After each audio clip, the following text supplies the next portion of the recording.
আসসালামু আলাইকুম গাইস, কেমন আছেন সবাই? আশা করি সবাই ভালো আছেন। আর আপনারা আমার পাশে দেখতে পাচ্ছেন যে সেই মাগুরা থেকে চলে এসেছে আমাদের অত্যন্ত শ্রদ্ধাভাজন সেলিম ভাই। যে সেলিম ভাইকে আমরা এতদিন ফেসবুক এবং ইউটিউবের মাধ্যমে দেখেছি, সেই মাগুরা থেকে সেলিম ভাই চলে এসেছে আমাদের শরীয়তপুরে।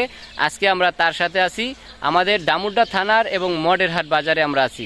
সেলিম ভাই, আসসালামু আলাইকুম। ওয়ালাইকুম আসসালাম। কেমন আছেন ভাই? আলহামদুলিল্লাহ। সবাইকে আসসালামু আলাইকুম। সবাই কেমন আছেন? আমি আজ চলে আসলাম সেই মাগুরা থেকে এই আক্তার ভাইয়ের কাছে, আর আমার এই যে জাকির ভাইয়ের কাছে। আমার অত্যন্ত কাছের ভাই, অত্যন্ত আমার শ্রদ্ধেয় বড় ভাই। সবাই আমাদের দোয়া করবেন ও ইনশাল্লাহ পাশে থাকবেন। আমরাও আপনাদের পাশে থাকবো, ভালোবাসবো। সেলিম ভাই, জি ভাইয়া। তো আমাদের এই শরীয়তপুরে আইসা আপনার কাছে কেমন লাগছে? আলহামদুলিল্লাহ, অনেক অনেক সুন্দর জায়গা, অনেক ভালো লাগছে। আপনারাও চলে আসবেন, অনেক সুন্দর ঘোরার জায়গা। আর এত সুন্দর জায়গা মনে হয় খুব অল্প পাইবেন। এখন এই আমাদের এই শরীয়তপুরে যে আসছেন, আর কখন আসছেন নাকি? না না, আমি আর আগে কখনো আসিনি, এই প্রথম। এই প্রথম আসছেন? কি জন্য আসছেন?